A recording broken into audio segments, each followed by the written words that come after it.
ఎందుకు పీపీపీ? ఇది ఈ రోజు వచ్చింది కాదు. పీపీపీ అనేది మనకు ఆర్థిక సంస్కరణలు వచ్చిన తర్వాత ఈ పీపీపీ అనే దానిపైన ఒక రోడ్డు, ఒక ఎయిర్పోర్టు, నవేడేస్ కాలేజ్, లేకపోతే ఒక టెలికాం, పవర్ ప్రాజెక్ట్స్, ఎవ్రీథింగ్ వచ్చే పరిస్థితికి వచ్చాయి అధ్యక్ష.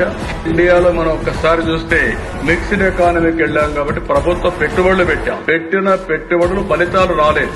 ఎప్పుడైతే ఎకనామిక్ రిఫార్మ్స్ కి వెళ్ళామో ప్రైవేటు వ్యక్తులు వచ్చారు, పెట్టుబడులు పెట్టారు, సమర్థవంతంగా చేశారు, దానివల్ల సంపద సృష్టించారు, దేశానికి ఆదాయం పెరిగింది.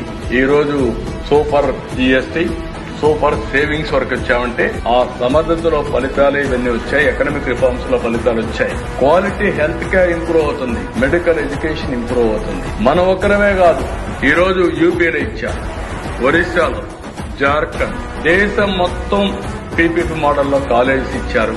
హాస్పిటల్లో కూడా క్లియర్ గా free patient, free of cost, ఎక్కడా పేదవాళ్ళకి ఎవ్వరికి అన్యాయం జరగకుండా ట్రీట్మెంట్ గాని, సీట్లు గాని పేదవాళ్ల పక్షాన్ని నిలబడే ప్రభుత్వం ఎన్డీఏ ప్రభుత్వం, కూటమి ప్రభుత్వాన్ని మరొక్కసారి గట్టిగా చెప్తున్నారు అధ్యక్ష.